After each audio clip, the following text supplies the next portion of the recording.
الوسيلة آت محمدا الوسيلة والفضيلة وبعثه اللهم يسر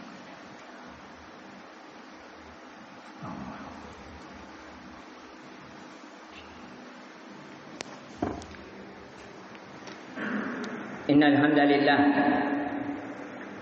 نحمده ونستعينه ونستغفره ونعوذ بالله من شرور أنفسنا ومن سيئات أعمالنا من يهده الله فلا مضل له ومن يضلل فلا هادي له أشهد أن لا إله إلا الله وحده لا شريك له وأشهد أن محمدا عبده ورسوله قال تعالى يا أيها الذين آمنوا اتقوا الله حق تقاته ولا تموتن إلا وأنتم مسلمون وقال تعالى يا أيها الذين آمنوا اتقوا الله وقولوا قولا سديدا يصلح لكم أعمالكم ويغفر لكم ذنوبكم ومن يطع الله ورسوله فقد فاز فوزا عظيما أوصيكم ونفسي بتقوى الله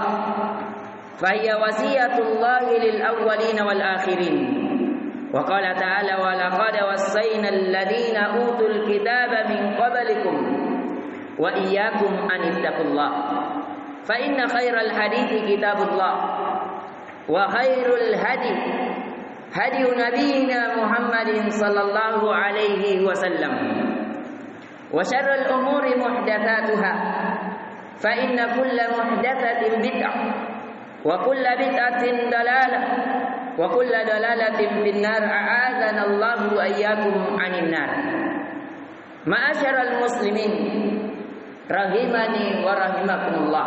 Amma ba'd. Sebagaimana yang telah kita yakini bahwa tidak adalah suatu kabar di dalam Al-Quran kecuali adalah kebaikan untuk kita, kebaikan untuk dunia kita, kebaikan untuk alam barzah kita, dan kebaikan untuk kehidupan di akhirat kita, yang memberikan manfaat pada kehidupan kita di saat ini dan kehidupan kita di saat nanti, yang memberikan manfaat pada diri kita, keluarga kita, masyarakat kita, karena Al-Quran adalah petunjuk dalam segala aspek kehidupan yang di dalamnya tidak ada keraguan, sebagaimana yang Allah firmankan Alif Lam Mim Dzalikal kitabu la raiba fihi hudal lil muttaqin. Alif Lam Mim, kata para ulama, ini di antara kalimat yang sedikit akan tetapi memiliki kemujizatan yang tidak ada sampai orang Arab pun mampu membuatnya, dengan susunan kalimat yang maknanya memiliki berbagai makna, yang kata para ulama sampai sebagian ulama mengatakan tidak ada yang mengetahui maknanya kecuali Allah, dan dia termasuk huruful muqatta'ah, huruf-huruf yang terputus akan tetapi memutus pendalilan, pengagungan akan yang dikatakan oleh orang-orang Yahudi bahwa Al-Quran diturunkan, diajarkan oleh Nabi Sallallahu Alaihi Wasallam sendiri, yang diajarkan oleh orang Yahudi.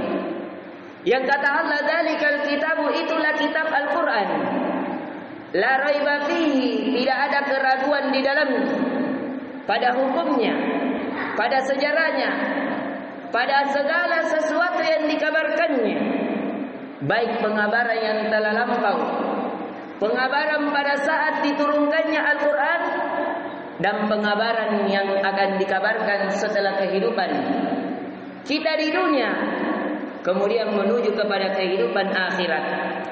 Yang kata Allah, hudan lil muttaqin, sebagai petunjuk bagi orang-orang yang bertakwa.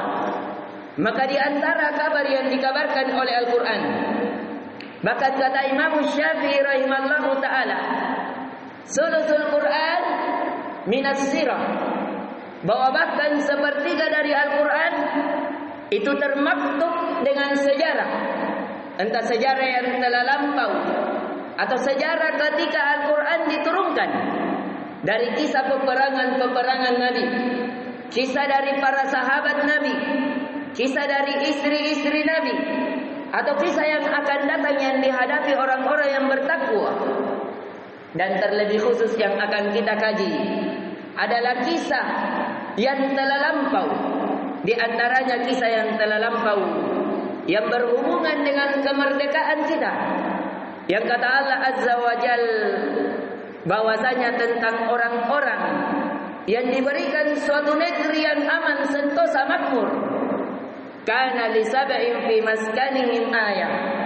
Yang kata Allah bahwasanya sesungguhnya pada negeri Sabah, suatu negeri di Yaman, di Arab Saudi sana, yang kata Allah pada tempat tinggal mereka ada ayat, ada tanda dari tanda kebesaran Allah.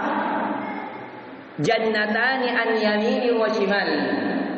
Di negeri mereka ada kebun-kebun di timur dan baratnya, menunjukkan negeri mereka penuh kesuburan, penuh kemakmuran.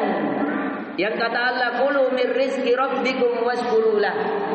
Maka mereka diperintahkan agar hendaknya mereka memakan dari rezeki Allah, dan hendaknya mereka bersyukur akan nikmat yang Allah berikan kepada mereka. Dan Allah memberikan kepada mereka baldatun thayyibat wa rabbun ghafur.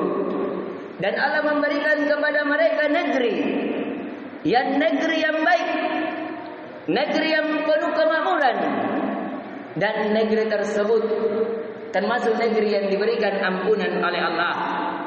Akan tetapi setelah nikmat demi nikmat Allah berikan, kata Allah, fa'aradu fa'arsalna 'alaihim sailal 'aram. Akan tetapi ketika mereka berpaling dari menyembah hanya kepada Allah, menyembah kepada selain Allah, dia menyembah matahari. Sebagaimana yang dikisahkan tentang kisah Nabi Sulaiman tentang burung Uhud. Burung Uhud yang tidak sempat mengikuti apel bersama Nabi Sulaiman alaihissalam, mengabarkan bahwasanya ada di sana Ratu Sabah, ratu di negeri Sabah, yang mereka menyembah matahari. Sehingga Allah fa'arsalna 'alaihim sailal 'aram. Maka Allah menjadikan negeri mereka yang tadinya negeri yang subur makmur menjadi negeri yang terkena banjir bandang. Wa baddalnahum bi jannatayn jannatan zawati ukli khamtin.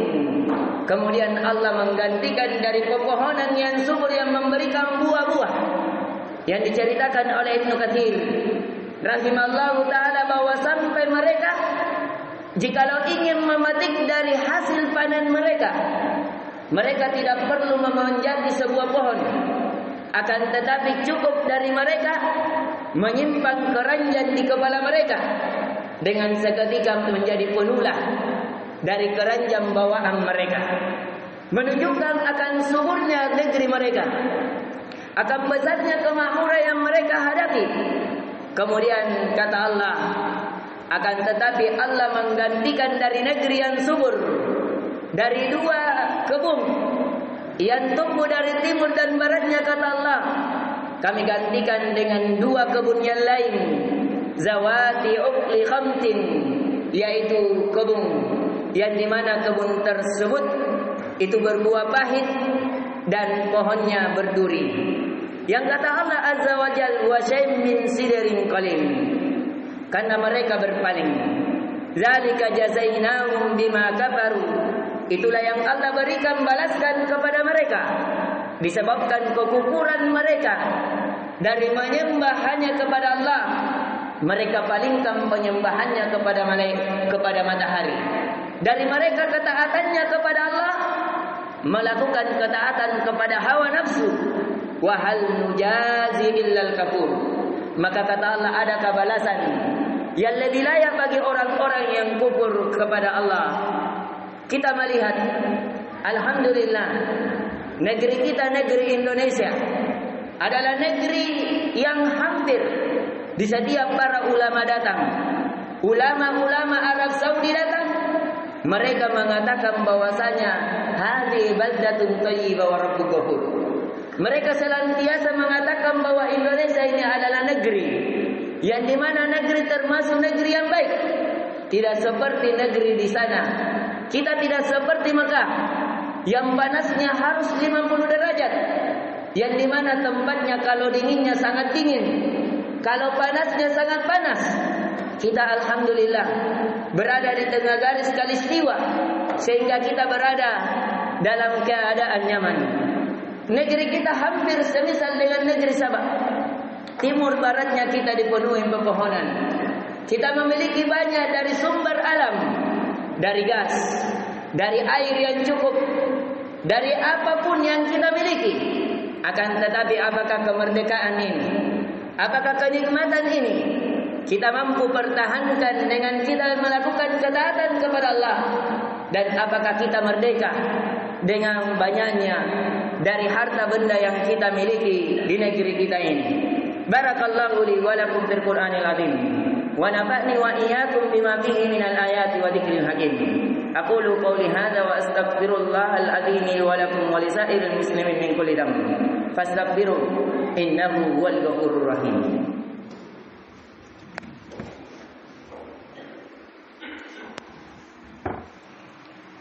Alhamdulillahilladzi hadana li hadza wa ma kunna linahtadiya laula an hadana Allah.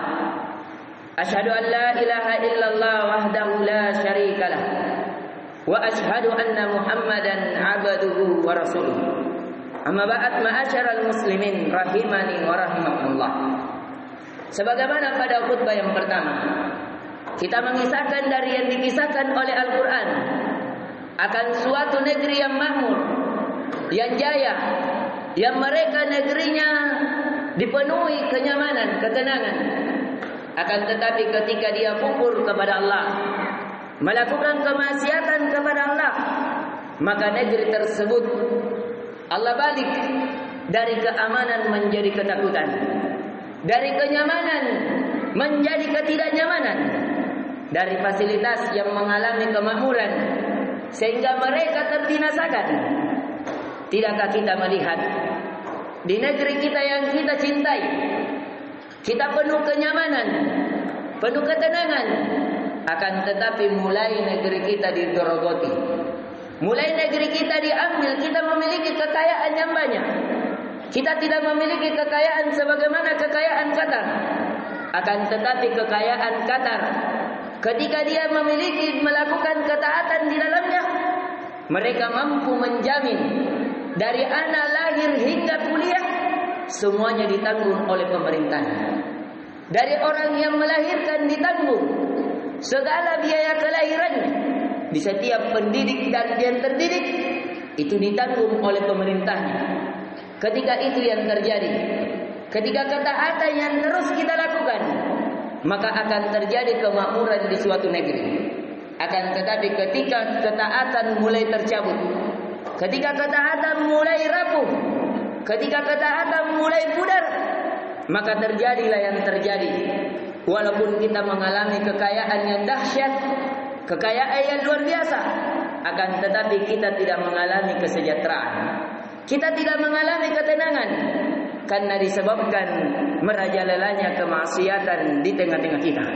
Maka dari itu perlu untuk kita ingatkan agar hendaknya kita menambah ketaatan kita kepada Allah, tauhid kita kepada Allah, ketaatan kita melakukan dengan berbagai ketaatan di pagi dan siangnya, di malam harinya, agar senantiasa kenikmatan-kenikmatan tetap ada di tengah kita.